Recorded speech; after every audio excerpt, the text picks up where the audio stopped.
Step into a night where every whisper hides a clue and every shadow seems to watch you back. A mystery is unfolding, one that will pull you deeper with every breath. Where in the world are you listening from tonight? And subscribe so you never miss upcoming mysteries. Nero Wolfe and the Trap, set for Saul. The phone started its fit like it owed someone money, rattling against the stand with a kind of nervous energy that didn't belong anywhere on West 35th Street at midnight. I was in my room, half reading a magazine article about a Broadway performer who claimed to have perfect pitch and no sense of shame when the ring cut through the quiet. It was the kind of ring that didn't wait for you to decide whether or not to answer. It demanded attendance, sounded again, and then kept going like a drill sergeant banging on a locker.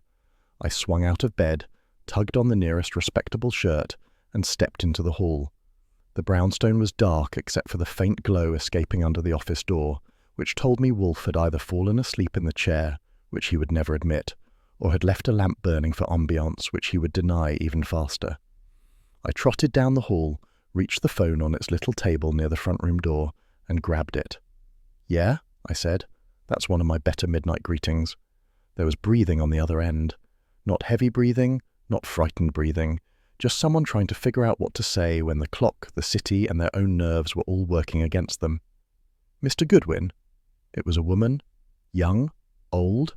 Hard to tell when fear pushes the words through a filter. "Are you—" "Yes, you're Archie Goodwin." "That's right," I said. "And unless this is about birthday greetings, which I doubt, we can assume you didn't dial the wrong number." A shaky exhale. "Saul Panzer, your colleague. He's missing." I straightened. That wasn't the kind of line anyone threw casually into the night. Even the one or two muggers who might inadvertently meet Saul would hand back his wallet out of respect. "Missing," I repeated. "As in, you didn't see him at his usual breakfast spot, or as in somebody grabbed him off the street?" "Taken," she whispered. They took him. I hired him. And now he's gone." "All right," I said as calmly as possible. "Start from the beginning. Who are you?" "No," she snapped, sudden and brittle. "Names? Names will get me killed."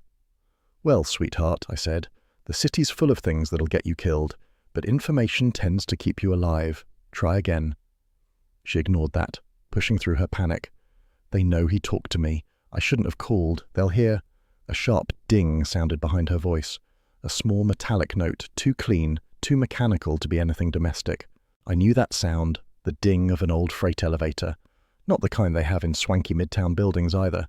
No, that was the kind used in warehouses along the river. "Where are you calling from?" I asked sharply. "That elevator behind you." "I have to go." Her voice shrank. "If they know—" "What's the address?" "I'm sorry." Click. Just like that, she vanished, swallowed whole by the Manhattan night. For a moment, the receiver hummed in my ear like it wanted to tell me more, but didn't have the vocabulary. I hung it up, stood there, and tried to ignore the cold ripple crawling up my spine. I've taken calls at every stripe and color, distraught, angry, desperate, confusing, but it's rare that one lands with a thud directly in the center of the room and starts spreading like spilled ink. West 35th Street at midnight has a special quiet to it, the kind you don't notice until someone tries to ruin it. I turned and made straight for the office. The door was half closed, the light leaking out like a hesitant invitation. I pushed it open. Wolfe was sitting in his oversized chair, draped in a silk robe the color of bruised plums, glowering at a book as though it had personally insulted his intelligence. His eyes lifted as I entered. "Archie," he said, "it is an unpardonable hour. Explain your insistence on disturbing it." "We've got a problem," I said. "Phooey. Of course we do. You never enter this room at midnight with a smile." He closed the book on one finger. "State it," I told him. Wolfe didn't move, not a twitch, not a sigh, but the stillness around him expanded, as though the air had decided it ought to hold its breath in solidarity. His eyes darkened. "Saul Panzer," he said slowly, "is not expendable." I blinked. That wasn't the kind of sentiment he usually aired without a rhetorical umbrella. His tone suggested something warmer under the surface, though Wolfe would rather eat cold oatmeal for a week than admit it. "He may be in one of the old warehouse buildings by the river," I said. There was a freight elevator in the background. "A freight elevator?" Wolfe's lip curled as though I'd mentioned a flea. I dislike environments designed for brute functionality. Continue. He was hired by the woman who called, I said. She wouldn't give her name, and she thinks whoever she hired him to investigate decided to snatch him. That is insufficiently detailed, Wolfe said curtly. Why did you not press her? I did, I said. She hung up like it was a race to win. Wolfe tugged on the bell cord. Fritz appeared silently in the doorway, the way only he can do when the house is asleep. Yes, sir? Beer, Wolfe said. After midnight. I raised a brow. It is afternoon, Wolfe retorted. Bring the glass chilled. Fritz vanished soundlessly. Wolfe steepled his fingers. Archie, Saul is... A pause. The next word arrived reluctantly. Competent. For him to be seized means the adversary is not trivial. I'm aware, I said, which is why I wasn't planning on turning in. You are not to pursue this matter recklessly, Wolfe said sharply. You will observe, deduce, and report. Saul would expect as much. Sure, I said lightly. I'll do everything Saul would expect, and maybe even something you wouldn't. Archie. That one word held as much warning as any 5-alarm fire. Before Wolfe could expand on it, sirens wailed somewhere outside, distant but rising, the city's lullaby. I walked to the window and looked out. Red and blue glimmers chased shadows across the buildings at the end of the block.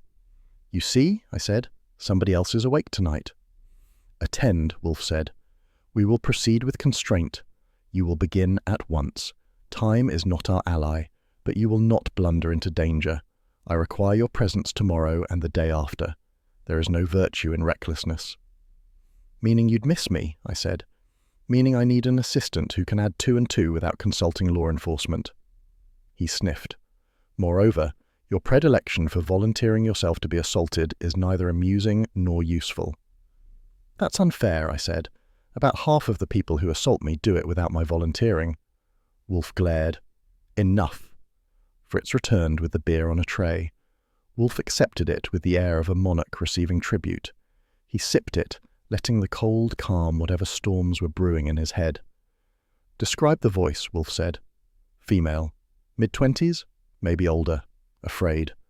And she was near that elevator. You could hear the cable humming. Industrial. Likely near the river, as you said. Wolfe stared at his beer as if interrogating its bubbles.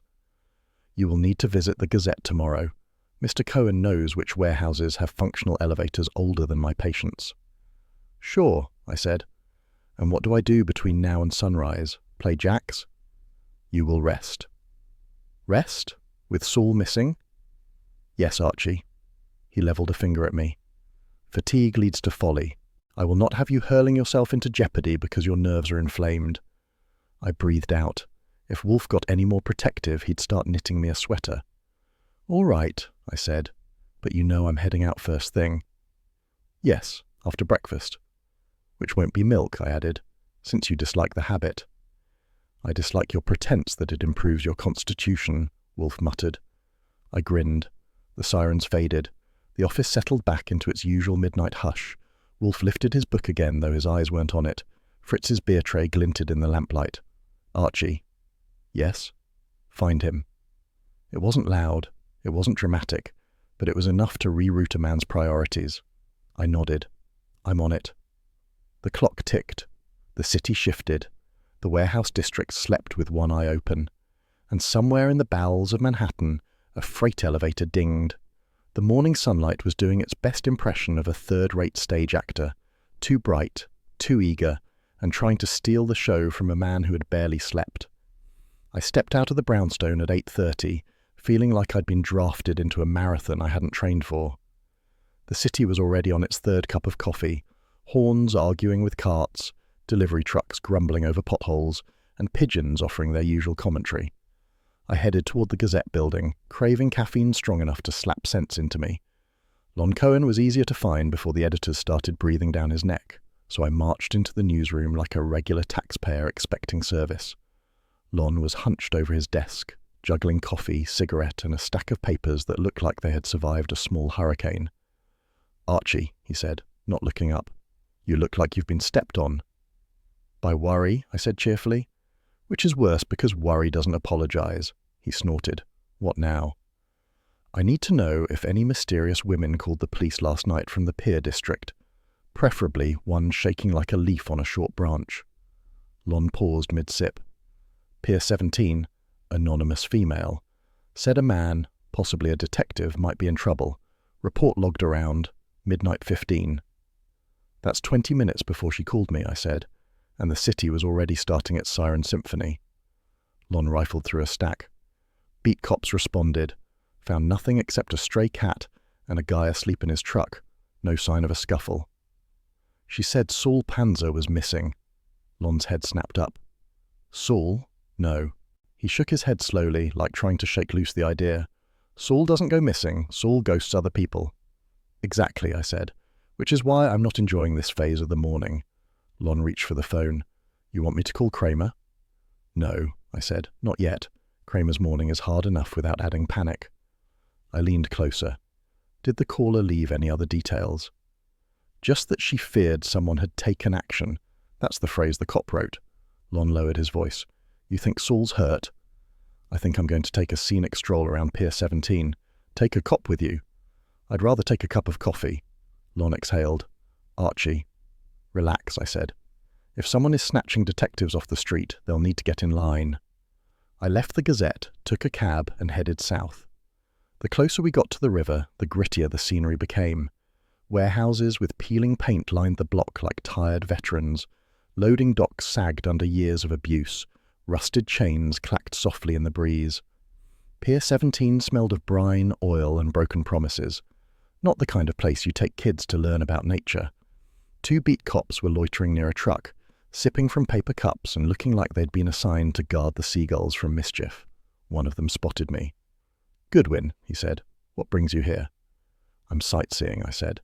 I hear this is the best place to spot despair in the wild. He rolled his eyes. You looking for something, or just bothering working men? Both. I stepped closer to the railing overlooking the river, and that's when I saw it.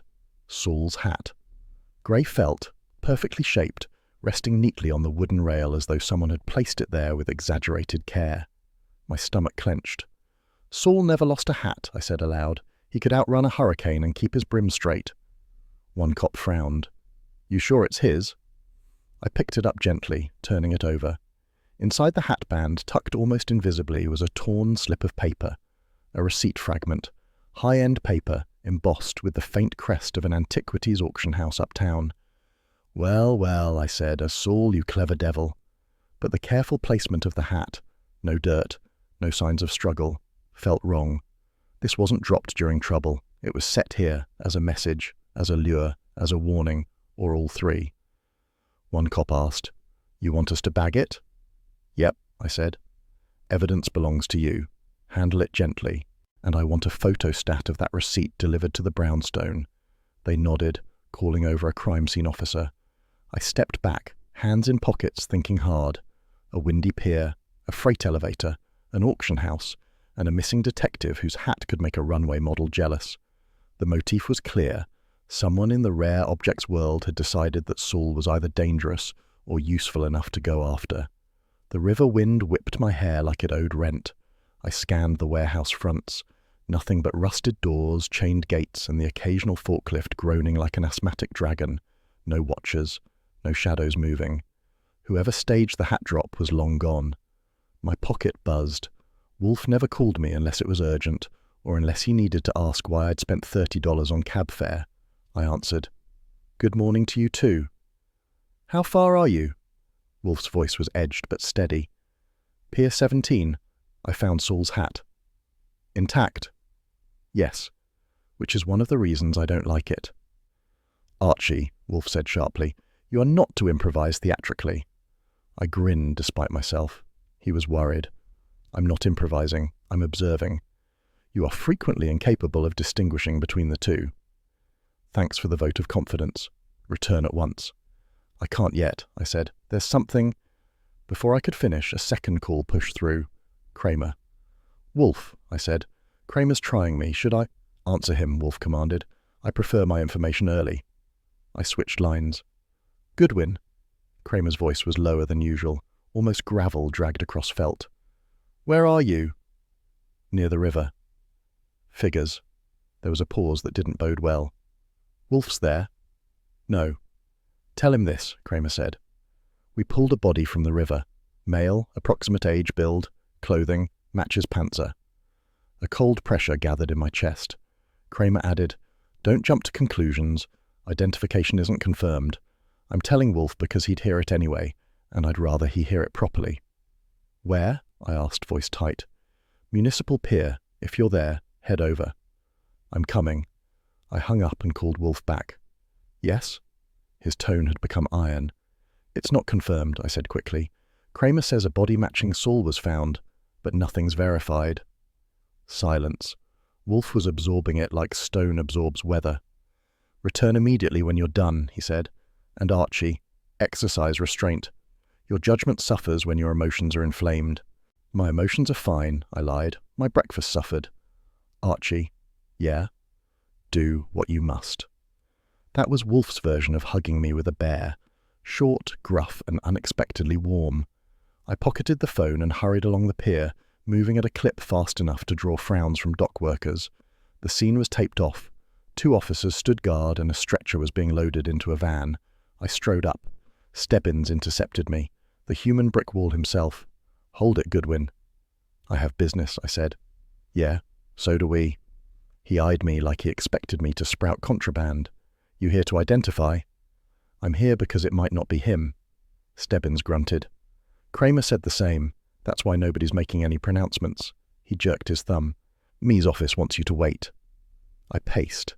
The river looked indifferent, shimmering under a weak patch of morning sun, as if daring me to assume it didn't swallow the innocent along with the guilty. I clenched my jaw, refusing to acknowledge the possibilities galloping through my head. After what felt like 3 lifetimes compressed into 1 minute, the Emmy approached. "Goodwin?" "That's me." "Come with me." We walked to the back of the van. The sheet lifted. It wasn't Saul. Relief hit me so fast I had to steady myself on the door. The Emmy said, "Thought you should know before rumour gets ahead." "Thank you," I said, surprising myself with the sincerity. I stepped back, inhaled slow, and let the tension bleed out. My knees wanted to file a complaint with management, but I told them to wait their turn. It wasn't Saul, which meant he was still alive, which meant someone had gone to extra lengths to make us think otherwise. Someone who knew just enough about detectives to stage their props, but not enough to understand we don't break that easily. I checked the time. Nearly 10. Orchid hours were in full swing, which meant Wolfe wouldn't leave the plant rooms even if the river itself marched into the brownstone demanding service. I turned toward the street, scanning for a cab. My step was sharper, quicker, punched by purpose. Saul was out there, and someone had left breadcrumbs, a hat, a receipt, a phantom voice on the phone. They wanted us to follow the trail. Fine, we'd follow it. But the ending would be theirs, not ours. The morgue always smelled like a place where hope went on vacation and forgot to come back. At 10:42 that morning, I pushed through the steel double doors, wishing for a cigarette even though I didn't smoke. The fluorescent lights hummed overhead like a choir of nervous insects, and the air conditioning was doing its patriotic duty of freezing anyone foolish enough to walk in unprepared. Stebbins was waiting for me, arms folded, jaw working on nothing, looking like a bulldog who'd been forced to take etiquette lessons. He gave me a nod that counted as a greeting in his world. "You're late, Goodwin." "No," I said. "I'm exactly on time. It's the morgue that's early." He grunted. "Come on." We walked down a corridor that echoed with each step, as if the walls had opinions about visitors. Stebbins stopped at a door, pushed it open, and waved me in. Inside, the medical examiner, a thin man whose face could have been carved by a tax accountant, stood beside a covered table. "Goodwin," he said with minimal enthusiasm. "Doc," I said. "Let's get this over with. I prefer my surprises in daylight." Stebbins pulled back the sheet. The man lying on the table wasn't Saul. Wrong nose, wrong jawline, wrong everything. My shoulders unclenched so fast I nearly dropped 5 years of accumulated tension on the floor. But then my eye caught something worse. The tie around the corpse's neck. Saul's tie. I'd know it anywhere. Dark blue, subtle pattern, the kind of tie Saul wore because it blended in like a professional shadow. And seeing it strapped on a stranger was enough to make me feel a slow, simmering heat crawl up my spine. "Funny thing," I said neutrally. Last I checked, Saul wasn't in the habit of sharing wardrobe accessories. Stebbins scratched at his neck. Yeah, about that. Spill. We found the tie in the water, he said, wrapped around this guy's collar, but the ME says it wasn't his. Meaning someone dressed him up, I said, like a department store mannequin with bad luck. Stebbins exhaled. Look, I'm just telling you what we saw. The ME pointed at the corpse's shoes. There's sand trapped in the creases. What kind of sand? I asked. Not river sand, he said. White grains, uniform size, looks imported. Likely from one of those private Long Island clubs. Great. The elite collector's playground. Nothing like mixing murder with people who buy artifacts the way ordinary folks buy newspapers. Anything else? I asked. ID is still pending, he said. But he definitely isn't Panzer. You don't say, I answered. The lack of Saul's face was my first clue, Stebbins growled. Don't start. I haven't even warmed up. Before he could reply, footsteps echoed behind us. Kramer entered, cigar tucked in his fingers, unlit, a bad sign. When Kramer didn't light his cigar, it meant the universe was on thin ice. He looked at the body, then at me. His face wasn't angry. It was worn, like time had decided to lean on him. Well, I said. Someone wants us all chasing shadows, he said simply. I nodded. Wouldn't be the first time. He stepped closer to the body, eyes narrowing at the tie. This wasn't Panzer's doing. Obviously, I said. And whoever planted that tie wanted you or Wolfe to see it, he added. I raised a brow. You think Saul's alive? Kramer's jaw tightened. I think nothing until I have proof. Then, more quietly, but I don't believe he's dead. You don't often get optimism from Kramer. When you do, you pocket it. A beat passed. Stebbins shifted. The ME scribbled something. Somewhere in the distance, a fluorescent bulb flickered like it was nervous about being part of all this. Then Kramer said, There's a rumor going around. Oh boy, I muttered. Rumors in a morgue, my favorite. He shot me a look. Somebody hinted Panzer was working undercover for us. Stebbins looked away, pretending to examine a wall that didn't need his help. I waited. Are you going to tell me that's true or false, or should I pick a door? Kramer glared at Stebbins. Goodwin, he said firmly. If I had Panzer working a job for the department, I'd tell you. We both want him back. It was rare to hear something like that from Kramer. I nodded. Good, I said. Because Saul running secret missions for the NYPD is about as likely as Wolfe running a marathon. That'll be the day, Stebbins muttered. I walked around the table, examining the corpse with the kind of attention usually reserved for bad modern art. Nothing about the stiff said Saul except the tie, and that was precisely the point. Why dress up a corpse? I asked. 2 reasons, Kramer said. To throw us off the trail, or to send a message. If it's the latter, I replied, I'm not sure if they meant stay away or we're just getting started. Kramer's expression hardened. Either way, you tell Wolfe not to jump to conclusions. He won't, I said. He prefers conclusions properly roasted with butter. That earned a grunt from Stebbins and an almost smile from Kramer. Almost. Anything else you need? The ME asked. Yeah, I said. Photostats of everything, shoes especially. We'll send them. Stebbins motioned me toward the hall. Let's go. We stepped out of the morgue room, the door shutting with a soft metallic sigh. Outside, the air felt fresher, but not by much. The gloom clung to me like a bill I didn't want to pay. You going back to Wolfe? Stebbins asked. Yes, I said. He likes updates before lunch. Stebbins nodded. Tell him we're working it. I tilted my head. That was as close to a peace offering as Stebbins ever got. I'll tell him. Kramer joined us at the hallway end. Goodwin. Yeah? Keep Wolfe steady. That's my job. Then do it. He didn't bark. He didn't threaten. He just walked away like a man who'd been forced to carry too much weight for too long. I left the morgue, grabbed a cab and headed for West 35th Street. By the time I got there, it was nearly noon. Orchid hours were over, but Wolfe's post-orchid mood was often just as prickly. Inside the brownstone, Fritz greeted me with his usual calm. Lunch is at 1, Mr. Goodwin. I'll try to survive until then. Wolfe was in the office, sitting behind his desk like a monument to stubbornness.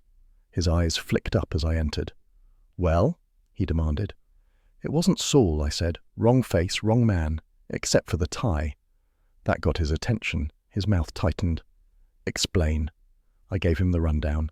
The hat, the tie, the planted evidence, the sand from the private beach, the collectors' club, and Kramer's comment.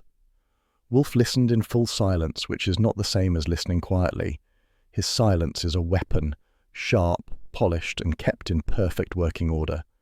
When I finished, he said, "Your implication is that Mr. Panzer remains alive." "Yes." "And someone is attempting to obscure our view." "Yes." He blew air through his nose like a bull preparing to file taxes. "Archie." "Yeah?" "Attend to the facts." I grinned. "You didn't deny you care." "Phooey," he snapped. Then softer. "Mr. Panzer's competence is a resource I am not prepared to lose."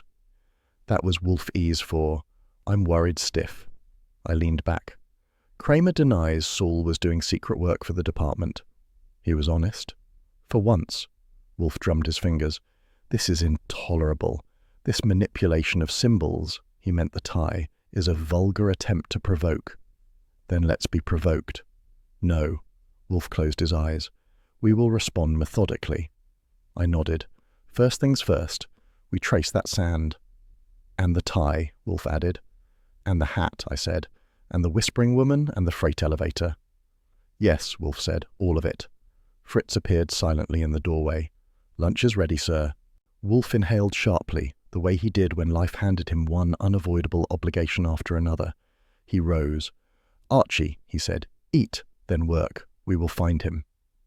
"Yes, sir," I said. As he left for the dining room, I stayed seated, staring at the phone. Saul wasn't on the table, which meant he was somewhere else, alive. But for how long, and under whose thumb? That was the question licking at the edges of my mind like a flame. The trick with high-end antiquities auction houses is that they like to pretend they're temples, but everyone inside is praying to the god of money. By 2:30 that afternoon, I was walking through the revolving doors of Ashbourne Antiquities, trying not to look impressed by the marble floors or the chandeliers shaped like upside-down golden sea urchins. The place smelled faintly of old paper, older egos, and perfume with a price tag that required a family lawyer. A pair of guards clocked me the way a bouncer clocks a man wearing a smile, but no membership card. One stepped forward. He had shoulders designed for moving crates and a haircut designed by someone who hated creativity. "Appointment?" he asked. "Not yet," I said. "But don't worry, I'm friendly, mostly." He didn't blink. These types rarely do. His colleague spoke into a phone receiver behind a tiny podium, murmured something, nodded once, then waved me toward the elevator. "4th floor, Miss Ashbourne will see you." Which surprised me. I figured a cold caller would be bounced like a bad check. The elevator itself was panelled in mahogany with brass trim that tried too hard to impress. It hummed upward, slow and self-important. When it dinged, the doors opened onto a carpet so thick it probably paid taxes. A young man stood waiting. He had the kind of nervous smile you see on people who rehearse apologies before anyone blames them for anything. His suit was too nice for his confidence level. "Miss Ashbourne is expecting you," he said. "Impressive," I replied. I wasn't expecting her to expect me. That earned a flutter of panic from him. "Please follow me." He led me past glass cases full of artifacts older than the entire NYPD budget cycle. Bronze figurines, pottery shards, scroll fragments, seals, and assorted treasures that probably had better resumes than I did. If you wanted a motif for this joint, it was simple. History costs money, and the rich like owning things they didn't earn. Finally, we reached a set of double doors carved with scenes from ancient Mesopotamia. That was my cue. Sumerian seal, rare object lore, the underground trade Wolfe would describe as vulgar acquisitiveness wrapped in cultural pretense. The assistant opened the door. Claudia Ashbourne sat behind a massive desk of black lacquered wood, the kind of desk that made visitors want to offer tribute. She didn't stand. She didn't smile. She didn't even blink fast enough to indicate boredom. She was elegant in the way glaciers are elegant, cold, sharp-edged, and capable of wrecking ships. "Mr. Goodwin," she said, her voice smooth enough to make glass jealous. "Miss Ashbourne," I replied. "Thanks for seeing me." She gestured lazily to a chair. "My assistant said you represented Mr. Wolfe." "I represent myself first," I said. "But I work for him." "Charming distinction," she murmured. Her eyes were studying me the way a botanist studies a strange leaf, mildly curious, mostly unimpressed. I sat. I'm here about Saul Panzer. Her expression didn't change, but something flickered in her gaze, a small, sharp spark. Interest, concern, calculation. I don't know who that is, she said blandly. Sure you do, I said. He was here. Was he? She said, lifting a brow. I meet many men, Mr. Goodwin, most of them unremarkable. He asked you about a stolen Sumerian seal, I said. She froze, just a heartbeat. But if you know how to listen, silence has accents. Then she leaned back, crossing her legs with deliberate precision. You seem to know a great deal about my affairs. Not enough, I replied. Which is why I'm asking. Did you hire Saul Panzer? No. Did someone in your circle hire him? No. Did you call me last night? Her laugh was a brittle ribbon of sound.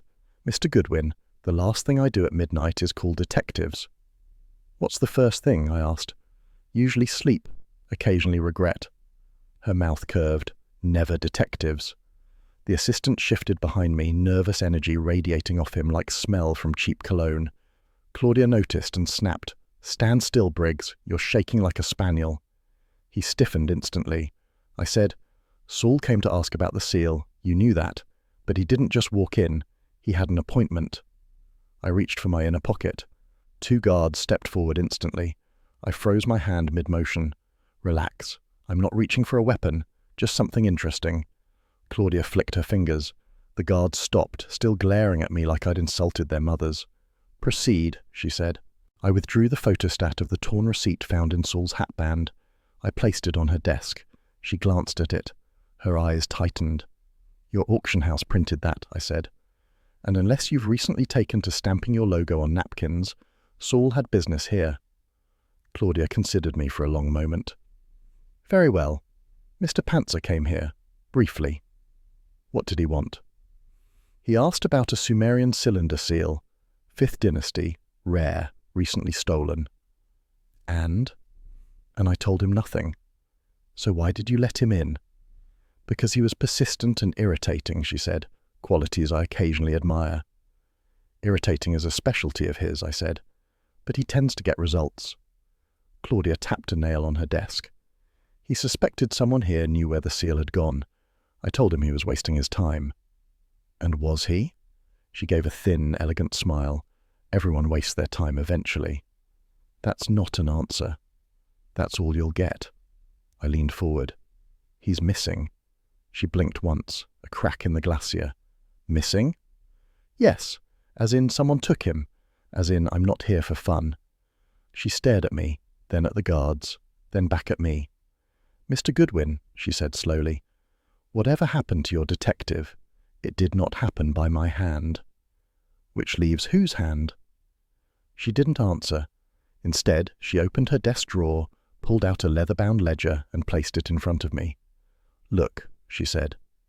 Inside, on a page of neatly organized appointments, was written in elegant handwriting, Saul Panzer, 2 p.m., private.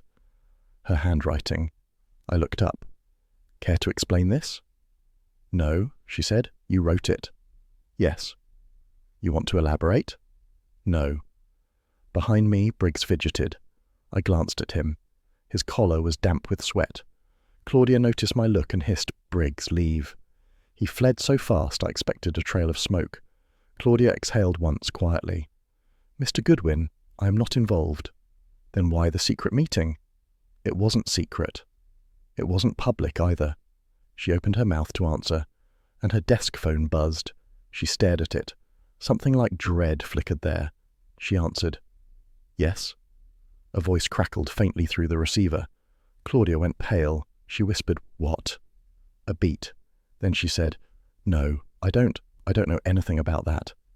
Her hand trembled. She hung up. I said quietly, What was that? Her voice came out thin and glass-sharp. A message. What kind? She closed her eyes. They said, The detective is still alive for now. If you ever want to know what tension smells like, try sitting in Nero Wolfe's office at 4:45 in the afternoon while he broods in silence. The air gets thick enough to spread on toast. I had just returned from my delightful visit to Claudia Ashbourne. heiress extraordinaire and possible accessory to kidnapping, and Wolfe was leaning back in his chair like a thundercloud waiting for a cue. Orchid hours weren't over yet. He had abandoned them early to hear my report, which meant the universe was officially off its axis. "I expected more," Wolfe said finally, performing the verbal equivalent of tapping ash from a cigar. "Believe me," I replied, "so did Claudia." I gave him the details, the private appointment, the stolen seal, Claudia's sudden panic, the mysterious phone call declaring Saul alive for now. Wolfe listened without commentary, hands steepled, eyes narrowing by degrees. If he had eyebrows that moved, they would have done a dance. Before he could respond, the bell rang, one sharp, frantic ring followed by knocking. Fritz appeared, his voice low and concerned. "Mr. Goodwin, there is a boy here. He insists he must speak to you." "A boy," Wolfe echoed. "Archie, if you have taken to making enemies in the 8 to 12 demographic, kindly resolve it elsewhere." "He doesn't look dangerous," Fritz said, "only frightened." That earned him Wolfe's raised chin. "Bring him." A moment later, a skinny newsboy with big eyes and a cap that had seen more weather than a tugboat stepped into the office. He clutched something in his hand like it was the only thing keeping him alive. "You Archie Goodwin?" he squeaked. "That's me," I said. "Relax. I don't bite before noon." He swallowed hard. "A man gave me this to bring to you. Paid me $1. Told me not to let nobody else see it." He extended an envelope. It was small, creased, hand-addressed to AG in hurried strokes. "Who was the man?" Wolfe asked. I don't know. He had a hat pulled low. Said he'd know if I didn't deliver it." The boy's voice trembled. Fritz stepped forward, hand gentle on his shoulder. "You are safe now," he murmured. The kid nodded, eyes still darting. I took the envelope carefully. It wasn't sealed properly. Whoever closed it hadn't taken time. A faint scent drifted up. Something earthy, sharp. Wolfe leaned forward. "Well?" I inhaled again. "Smells like orchid fertilizer." Wolfe stiffened, not visibly to most people, but I've been his assistant long enough to notice the microscopic shifts. Theodore Horstman used only specific blends in Wolfe's plant rooms. This scent was different. Foreign.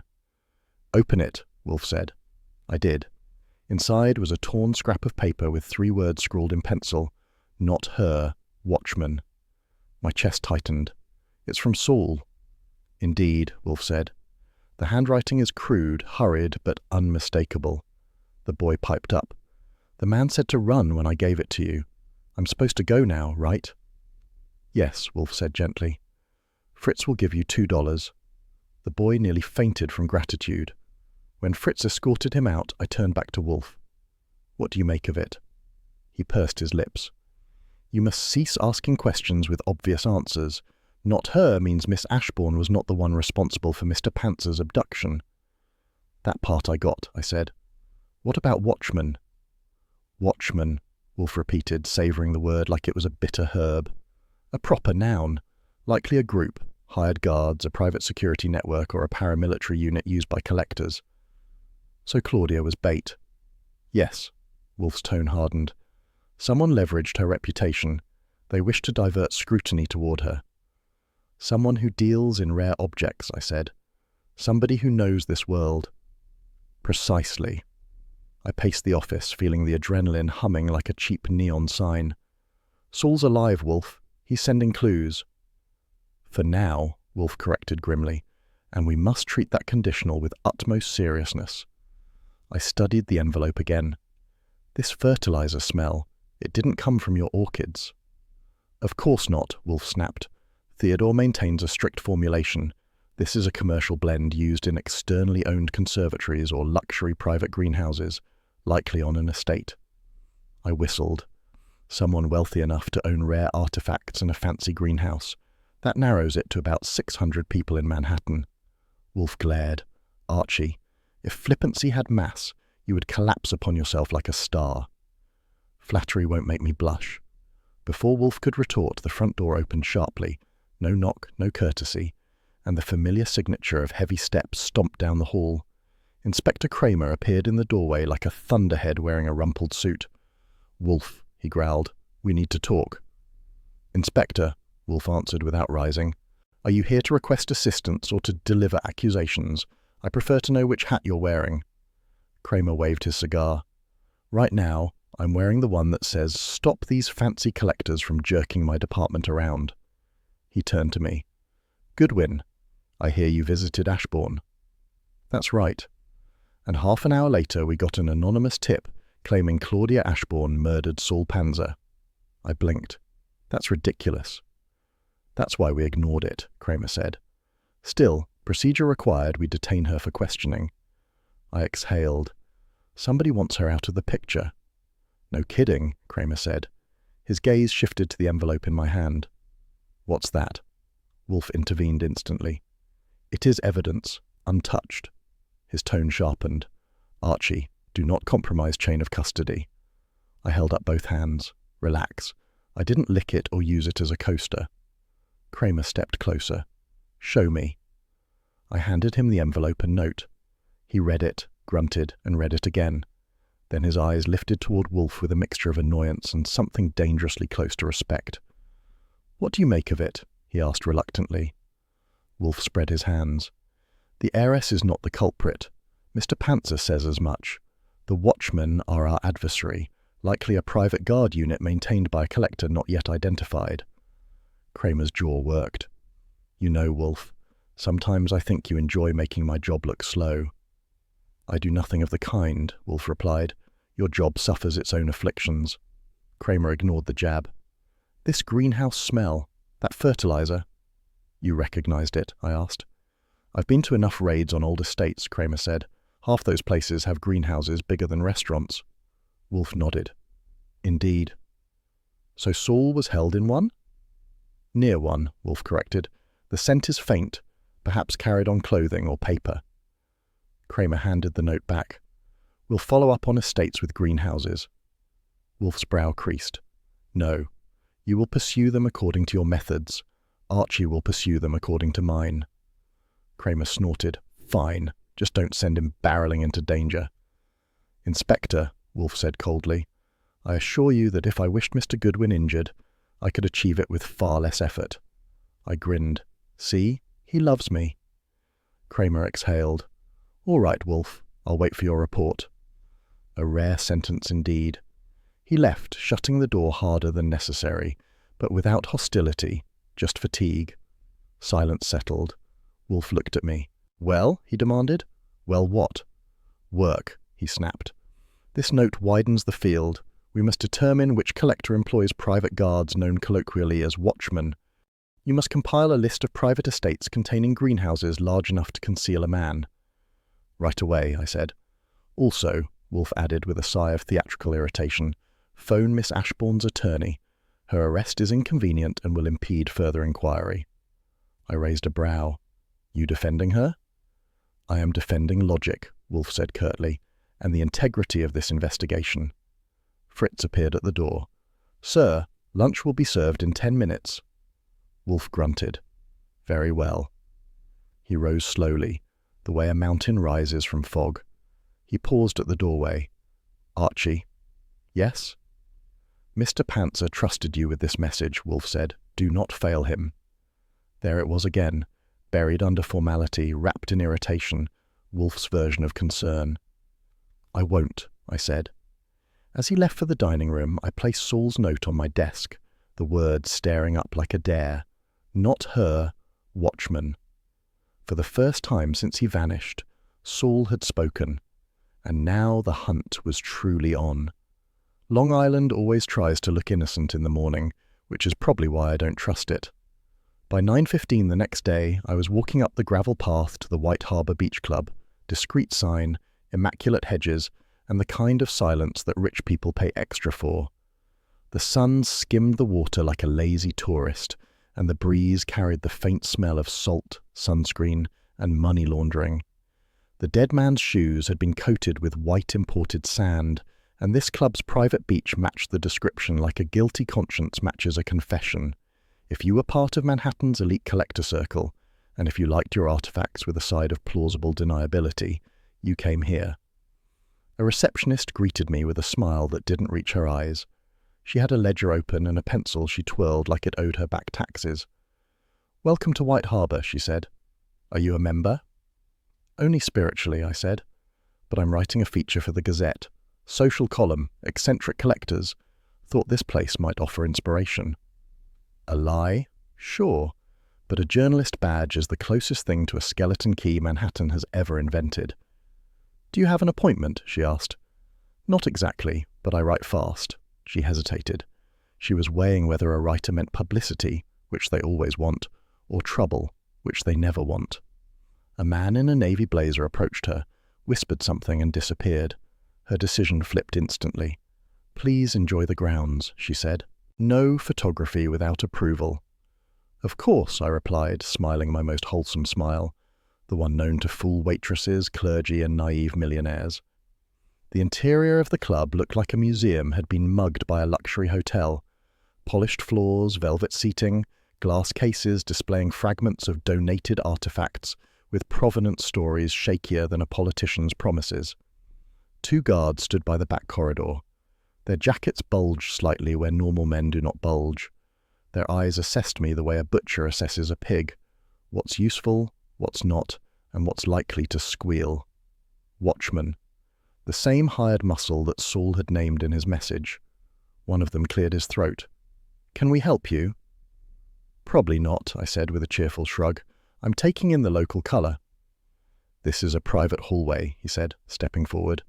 The second one added, "Restricted to club personnel only." They were trying to usher me out with smiles and threats, the double-handed handshake of organised discretion. I held up my notepad. "Just scouting. You fellas have a greenhouse on the property?" They froze. People who are innocent don't freeze when you ask about greenery. The first one recovered. "We have several amenities," he said stiffly, "but none are open for touring." "Too bad," I said. "I hear your orchids are famous." That got a twitch out of the second guard. A tiny one, but enough. Orchids, exotic ones, using the same fertilizer smell from Saul's envelope. "We're done here," the first guard said flatly. "Move along." I moved, but not far, just enough to slip into a lounge area with high windows facing the back. From there I studied the grounds. Tennis courts, beach stretch, and a greenhouse, big enough to host a gala. Glass walls with a faint mist inside, palms, rare blooms, probably plants with unpronounceable Latin names and growing moods as fussy as Wolfe on a Thursday. I did a casual circuit around the public areas, then drifted toward a side door marked Service Only. When no one was watching, I slid out into the sunlight and followed a dirt path toward the greenhouse. The air grew warmer as I approached, heavy with the smell of fertilizer, soil, and something sharp and unfamiliar. Every step felt like trespassing on the wallet of a billionaire. Voices carried from inside, one low and irritated, one higher and anxious. I crept closer. "Told you he wasn't here," the irritated voice said. "But what if they find out?" the other whispered. "They won't. Leave the detective where he is." My heart kicked hard. Detective. Saul. I risked a peek inside through a pane of glass shaded with condensation. Exotic orchids filled the room. White, violet, scarlet, twisted shapes like something dreamed up by a bored deity. And the scent, identical to the envelope Saul had sent. A shadow shifted. Someone stepped between the rows of plants, tall and broad-shouldered. The same voice from the phone call. I'd bet my last nickel. I leaned in and stepped on a pebble that betrayed me with a snap like a pistol. Both voices fell silent. What was that? I ducked low, slipping behind a row of bushes along the greenhouse exterior. Footsteps approached. A door creaked open. A guard's voice barked. "Hey, who's there?" Time to improvise. I straightened, brushing off my jacket. "Good morning," I said brightly. "Beautiful facility, absolutely stunning. I'm with the Gazette." The guard's face twisted. "You again?" "Again? You make me sound clingy." I held up my notepad. "I'm doing a write-up on wealthy eccentrics and their horticultural obsessions." The second guard appeared. "This area is restricted." "Everything fun is," I said. "But look, just give me a comment. A quote. Something about exclusive botanical collections." "No press," the first guard snapped. "Then give me a tour," I countered. "Readers love orchids." The guard reached for my arm. "You need to leave." Now, usually when a stranger reaches for me, I consider that an invitation to misbehave. But Wolfe had ordered me not to die, and I do hate disappointing him. I stepped back. Fine, you've made your point. I'll write that the club's aesthetic is paranoid chic. Out, the guard growled. I backed away, hands up, whistling a tune I didn't feel. But as I passed him, he muttered to the other guard, "He wasn't here, I told her that." His voice, the same voice I'd heard on the midnight phone call arguing in the background, red-handed or red-throated. My pulse kicked again, but I kept strolling, already composing the memo Wolfe would scold me for writing too dramatically. I returned to the main building, gave the receptionist a wink that made her blush with suspicion, and left through the front gates before the guards could change their minds about escorting me out with bruises. By the time I reached the road, sweat clung to my collar. The sun felt hotter now, or maybe that was just the lingering adrenaline. I flagged down a cab and collapsed inside. "West 35th Street, I told the driver. He nodded and sped off, probably delighted to find a fare who didn't smell of surfboards and entitlement. During the ride back, I replayed the greenhouse scene. Saul had been nearby, recently. Those orchids were the same strain, and that fertilizer smell wasn't coincidence. Someone wealthy, someone connected, someone willing to hire their own security army had him. The watchman. Saul's message had been precise. Back at the brownstone, I found Wolfe in the office, glaring at a book like it had personally insulted his parentage. "You're late," he said. "I'm not," I replied. "Time just moves slower when you're worried." "Pfui! Report." I told him everything. Guards, greenhouse orchids, and the familiar voice. When I finished, Wolfe's nostrils flared. "Archie, must you always endanger your hide? Someone has to leave the house." "Your levity in mortal danger is intolerable," he muttered, which, translated, meant, "I'm glad you're alive." "We have our suspect pool now," I said. "Collectors with estates, greenhouses, hired muscle." "Yes," Wolfe said. "The estate becomes prime territory." He leaned back. "Archie." "Sir?" "Do not return there alone." I grinned. "Who said anything about alone?" Fritz appeared at the doorway. "Beer, sir?" Wolfe sighed like a man carrying the weight of New York County on his shoulders. "That will do." As he lifted the chilled glass, I thought, "Saul, wherever you are, we're getting closer. Very close. The problem with being too good at your job is that people start using your own tricks against you." At 3:10 that afternoon, I was sitting in the brownstone office writing up a memo for Wolfe, mostly so he could critique my penmanship, when the bell rang. Fritz answered, and a moment later appeared with a cream-coloured envelope on a silver tray, looking as solemn as a monk delivering last rites. "Mr. Goodwin," he said, "this arrived at the door. A messenger left immediately." The handwriting on the envelope was elegant but hurried. Inside was a single card. "Come alone. Urgent. Claudia Ashbourne." The address listed was the Long Island estate. I stared at it. "Hell," I muttered. Wolfe didn't look up from the book he was pretending not to reread. "What is it?" "A note from Claudia. She wants me back at the estate. Urgent." Wolfe made a sound like choking on air. "Phooey, she is in custody." That stopped me. "Kramer still has her?" "Yes. She was detained for questioning at 2:00. She is not at liberty to write invitations. Ergo," he closed the book sharply, "that note is forged, and you will not go." Naturally, I went. Call it intuition, call it stubbornness, call it Archie Goodwin's acute inability to follow sensible instructions. Whatever it was, 15 minutes later I was in a cab heading toward Long Island with Claudia's forged note in my pocket and Wolfe's disapproval echoing in my ears like a disappointed thunderstorm. The estate looked even more suspicious at dusk. Shadows stretched long across the grounds, and the greenhouse stood lit from within like a glowing glass trap. I walked straight toward it, trying to look like a man with nothing to hide, which is difficult when you're hiding everything. Halfway down the gravel path, I felt it. Eyes. Someone watching. I kept moving. The greenhouse door was slightly ajar, as if someone had stepped in a hurry. I pushed it open and stepped inside. The heat hit first. Wet, heavy air thick with orchid perfume and chemical fertilizer. Plants loomed like silent witnesses. The place hummed with hidden vents and distant insects. Then a voice from behind a row of orchids. "Well, well, look who came back." 2 men stepped out. The same 2 watchmen I'd met before. One tall and wiry, the other built like a refrigerator with opinions. You fellas must be psychic, I said. Either that or you've been reading my mail. The tall one grinned. We left you a message. Glad you took the bait. I shrugged. I'm a sucker for pretty stationery. The refrigerator stepped closer. Drop the wisecracks. You shouldn't have come back. I got the impression you missed me. We warned you, the tall one said. This doesn't end well for nosy detectives. I resisted the urge to check behind me. A rookie move.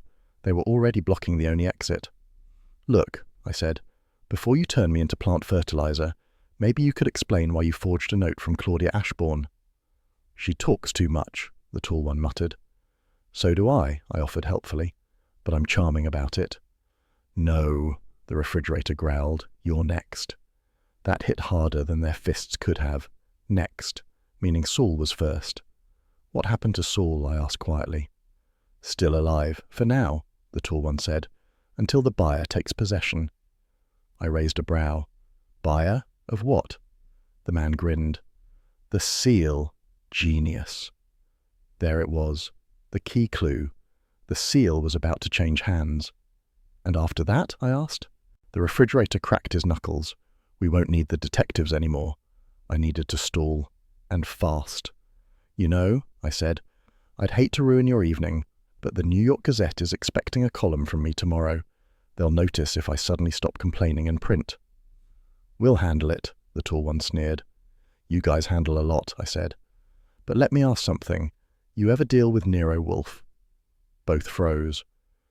Because if you think he's going to shrug and go back to orchids after you turn me into a houseplant, you've got a misunderstanding about the man's temperament. They hesitated. I pressed. You know what Wolfe does to people who annoy him? He lectures. Long. Hours. Nobody deserves that fate. The tall one barked a laugh. You think jokes will help? I think they're helping me stay alive another 10 seconds. That's all you get, the refrigerator growled. He stepped forward, and the greenhouse door exploded inward.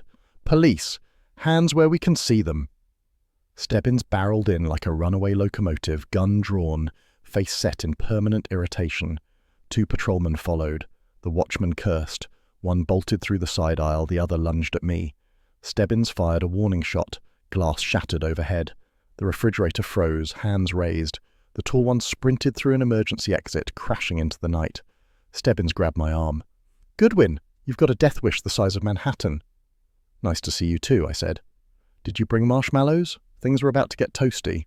He snorted. Save it.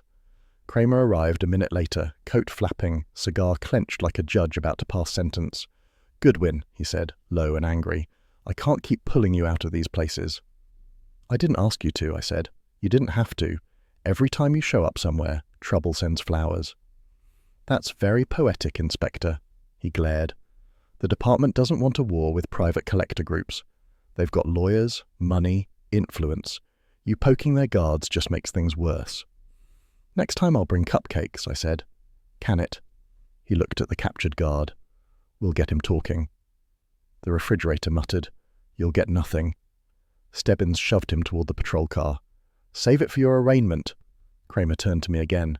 You better go home, Goodwin. Wolf's probably having an aneurysm. He doesn't get aneurysms, I said. Just digestive inconvenience. Same for you, Kramer muttered. Get out of here. And they left with the prisoner. The greenhouse felt suddenly enormous and empty. I dusted myself off, took one last look at the orchids, and headed outside. By the time I reached the road, my pocket buzzed. A payphone across the street was ringing. Someone was waiting. I picked it up. You will return home at once, Wolfe said, voice like frozen steel. I require your brain intact, not your bravado. Must you insist on courting mayhem? Well, someone has to leave the house, I replied. You will come home, he repeated, and you will not deviate. I've had enough of your excursions. Sure, I said. I'll try to bring both my skull and charm back in one piece. Good. A pause. Archie. Yes? Do not be reckless. Not now. The line clicked. Wolfe worried, which meant things were bad. But we had something new now. Saul wasn't being held for information. He was being held until the seal changed hands, and that meant the clock was ticking. If there is one sight every sane man should witness at least once, it's Nero Wolfe preparing for war without rising an inch from his oversized throne of a chair. At 6:30 that evening, The office had the atmosphere of a courtroom and an artillery bunker combined. Wolfe sat with his bulk squared, fingers steepled, eyes half-lidded like a panther pretending to nap while deciding which part of the room to eat first. Fritz moved quietly along the perimeter with a tray of coffee, placing cups beside chairs for people not accustomed to Wolfe's brand of pressure. Those people included Claudia Ashbourne, released from custody and looking like a furious goddess in silk, her nervous assistant Briggs, Lon Cohen with his fedora tipped back, and Inspector Kramer smoking like the air had committed a personal affront. Even the auction house representative, a thin man with the posture of a chastened heron, was seated uncomfortably near the globe. I stood by Wolfe's desk, ready for whatever needed to be fetched, typed, analysed, or parried. Wolfe began. "We will proceed efficiently. Sit, listen, interject only when invited. Mr. Goodwin will manage the interactions requiring locomotion." Kramer muttered, "Here we go." Wolfe ignored him. He reached for Saul's envelope, still preserved in a glassine sleeve. "We begin with Mr. Panzer's communication." He lifted the scrap of paper. "Not her, Watchman. Most of you have leapt to the simplest interpretation. Miss Ashbourne is innocent, and the guards are involved. Correct, but insufficient. Saul Panzer does not waste graphite on banalities." Claudia crossed her arms. "You're welcome for being declared innocent." "Hush," Wolfe commanded. She hushed. Wolfe continued.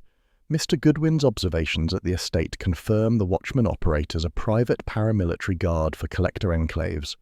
Their leader, whom we have yet to identify, is the buyer, not merely a participant, but the orchestrator." Kramer tapped Ash. "You're saying the buyer had Saul grabbed?" "Yes," Wolfe said. "Saul was investigating the stolen Sumerian seal. He discovered the buyer's identity. They panicked. They abducted him. Miss Ashbourne was framed as a distraction." Claudia sat forward sharply.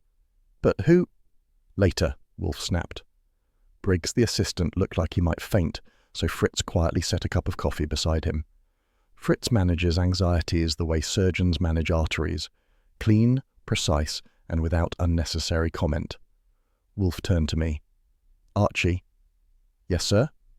"You traced the fertilizer?" "Sure did. 3 suppliers in Long Island. Only one ship's a mix with the distinct mineral smell we found on the envelope. Sea Glass Horticultural. They service 12 estates in the area." "And," Wolfe prompted, "and only one of those estates has a privately installed ventilation system that isn't registered with the county, the White Harbor Greenhouse." Claudia inhaled sharply. "But that's where Saul—" "Yes," Wolfe said. "That is where he was taken. Possibly where he remains." Kramer exhaled hard. "We raided that greenhouse once already." Wolfe's voice dropped an octave. "Inspector, you raided nothing. You interrupted the apprehension of Mr. Goodwin. They were not finished with him. They had no need to hide anything more." Kramer glared, but without fire. "Fine. Merry Christmas. So you think they're transferring the seal tonight?"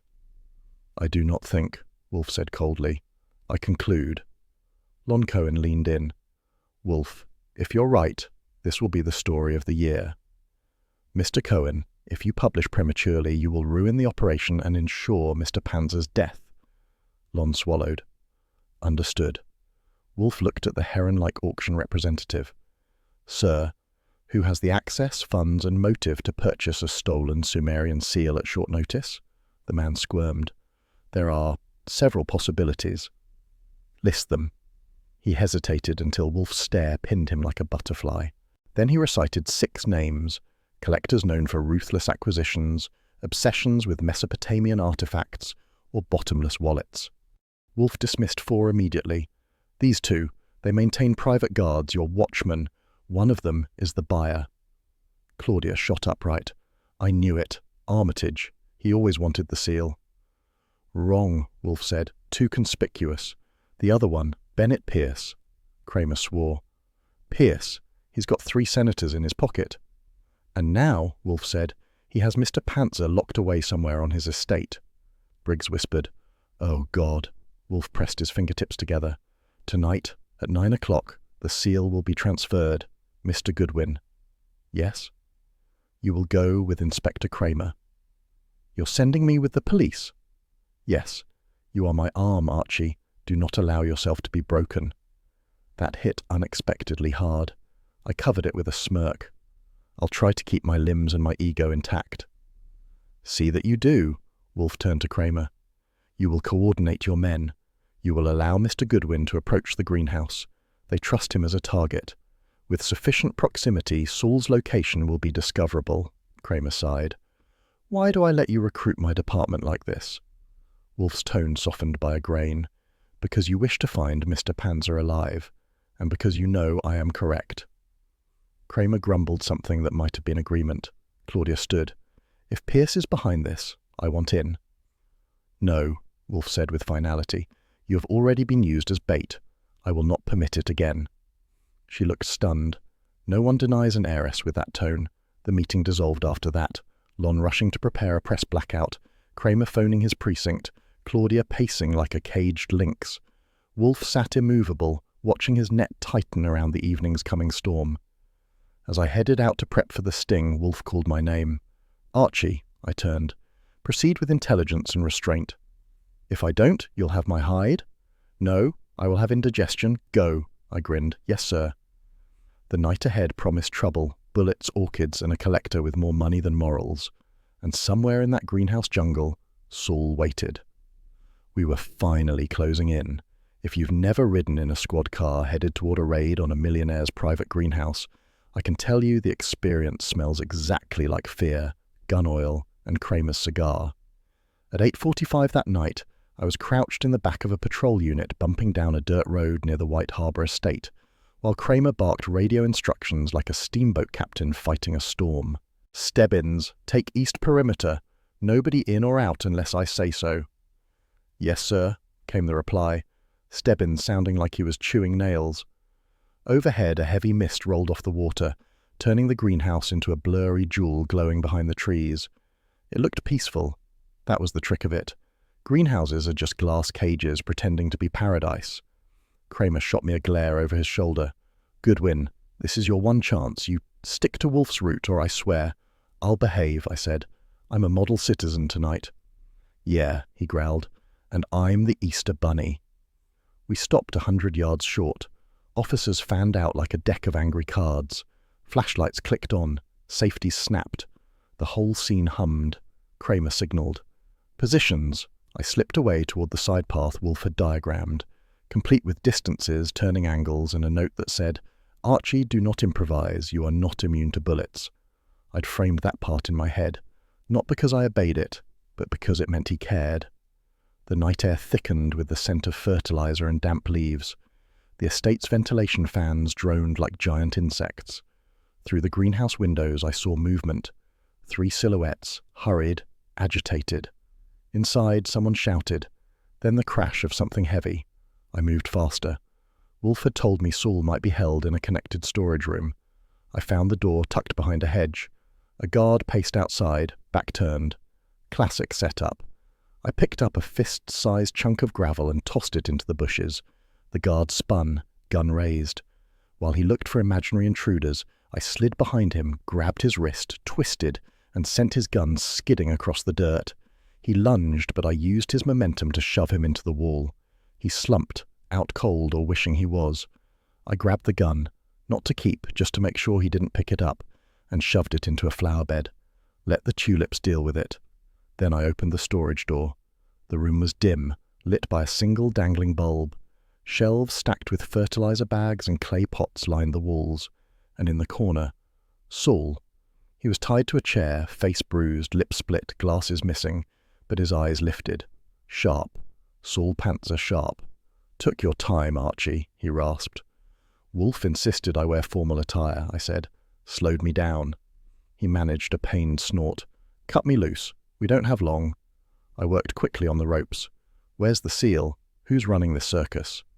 The buyer, Saul muttered. The watchmen work for him. Ex-military. Cold type. Name's Pierce. Of course, I said. A man with millions and the moral compass of a broken weather vane.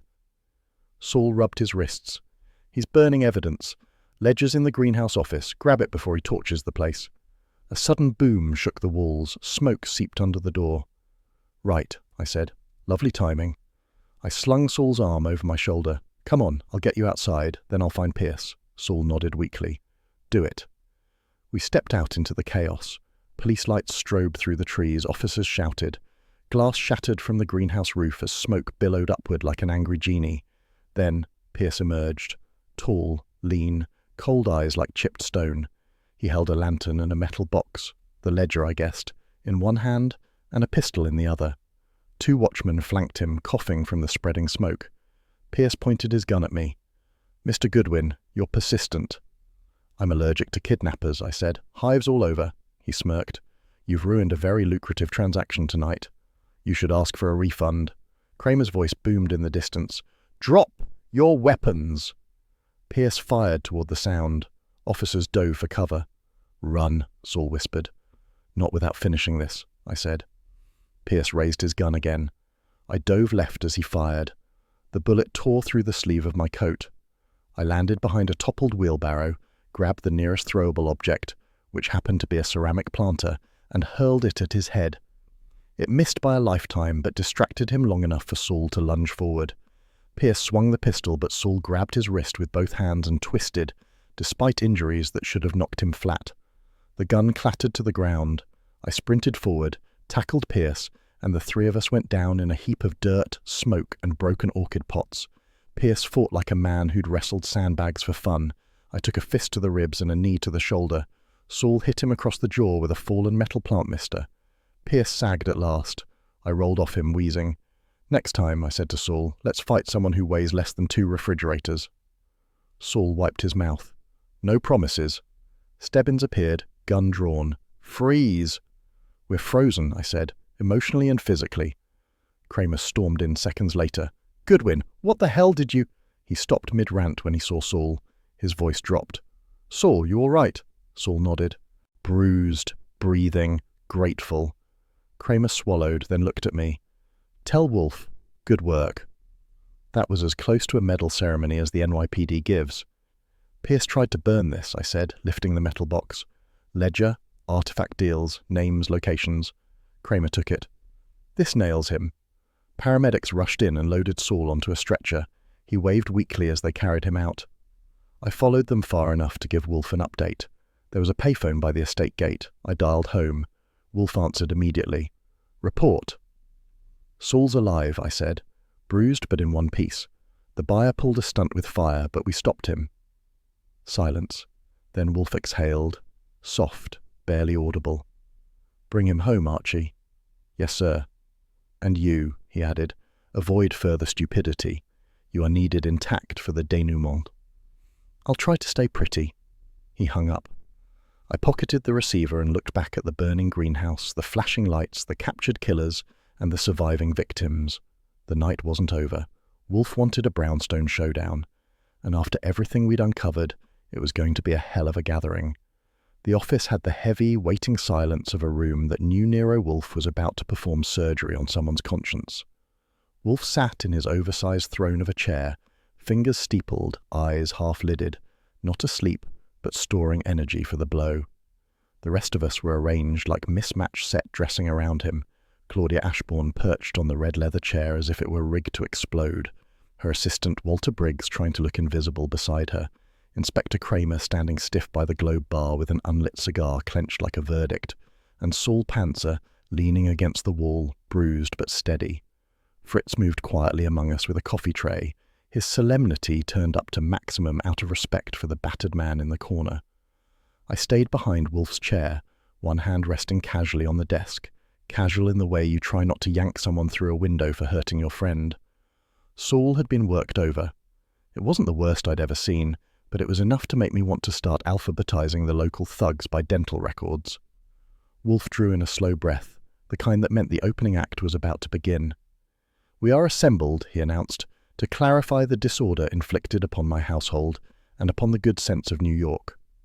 Claudia stiffened. I've already explained I had no hand in any plot. I was framed, dragged in, interrogated. Wolfe lifted his hand. The silence that followed hit harder than anything the watchman had thrown at Saul. Madam, I am not the police. I do not wear down suspects. I eliminate falsehood with logic. Kindly refrain from interrupting. Kramer gave a grunt that, from him, passed for applause. Claudia folded her arms and glared at her assistant as though she were reconsidering who she should accuse. Saul managed a small smile. "I try not to stay gone long. I heard Archie can't tie his shoes unless he files a report on it first." "That's slander," I said. "I tie them fine. It's the socks that give me trouble."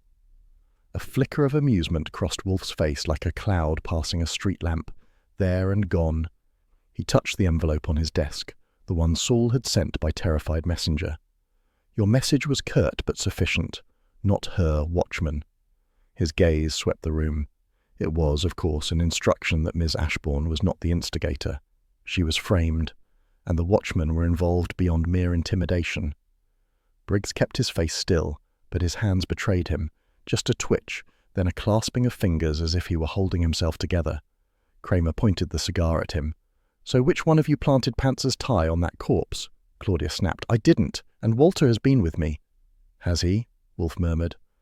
Briggs shifted again, this time with enough discomfort to earn a spotlight. Wolfe continued. "The watchman acted under direction, not an eccentric collector with refined taste. No, the buyer was a dilettante, jealous of those who understand antiquities, a man who felt entitled to what the world denied him."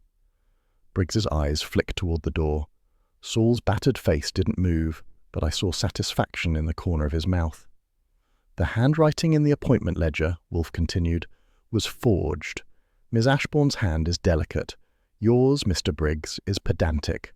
A man accustomed to ledger lines and expense approvals, not marginalia of ancient seals." Briggs swallowed. "You can't." "I can," Wolfe said, "because Mr. Panzer left more than a verbal message." Saul raised an eyebrow. "I did?" "Yes. In the ventilation grate of the greenhouse where you were held, you scratched identification marks into the metal using an improvised tool. They correspond to your mnemonic system for faces." Saul blinked. "And here I thought no one would ever find that." "You underestimate police flashlights," Wolfe replied dryly. Kramer stepped forward. "What do the marks point to?" Wolfe lifted a single finger. "Mr. Briggs." Saul calculated the visitor who appeared most frequently. "The pattern is unmistakable." Briggs's composure cracked.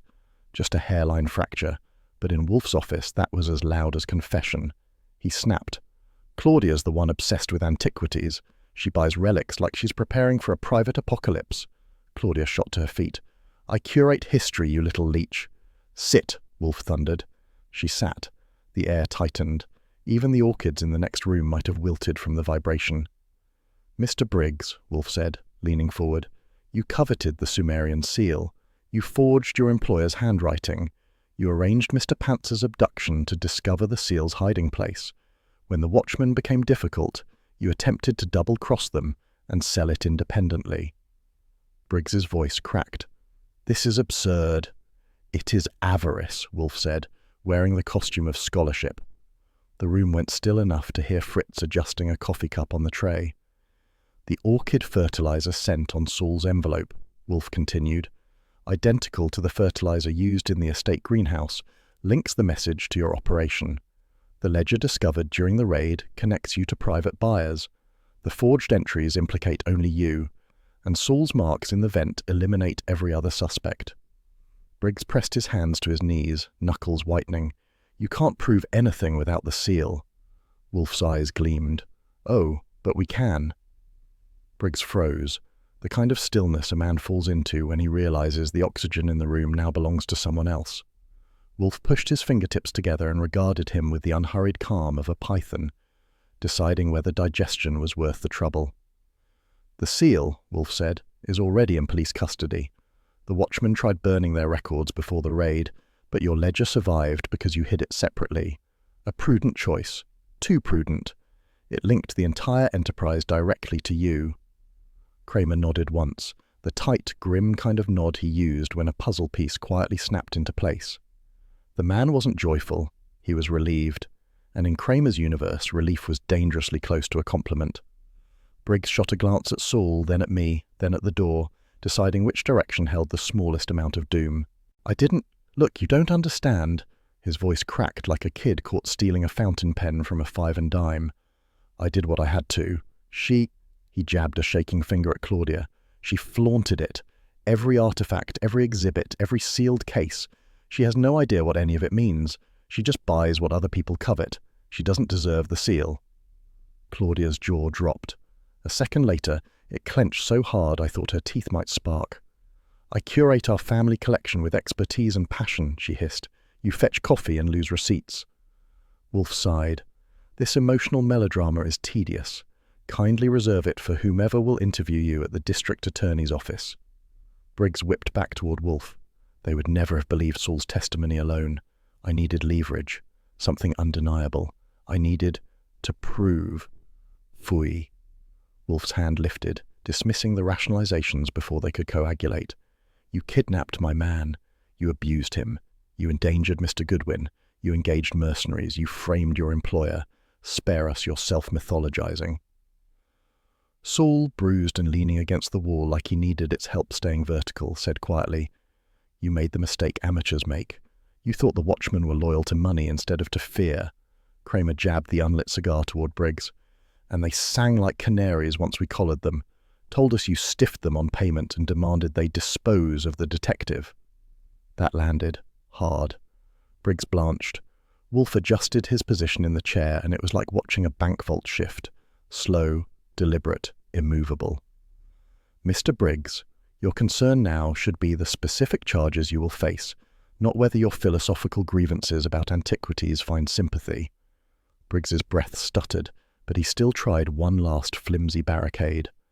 "None of you can prove I was the one coordinating the watchman. None. You have no witness." Wolfe looked at Saul.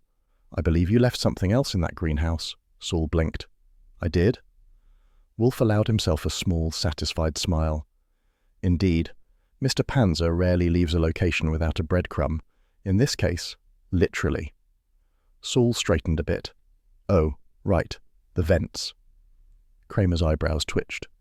"Vents?" Wolfe nodded. While imprisoned, Mr. Panzer used soil dust and condensation to etch a pattern of lines in the greenhouse's metal ventilation grid. Those lines correspond precisely to the initials of the man who visited him most often, W.B. Walter Briggs. The assistant sagged as if someone had let the air out of him with a screwdriver. "That's circumstantial." "It is damning," Wolfe corrected. "Especially when combined with handwriting evidence, motive, opportunity, ledgers, and your spectacular inability to maintain composure for longer than 60 seconds. Claudia stood abruptly. "I want him arrested and fired, preferably in that order." Wolfe exhaled.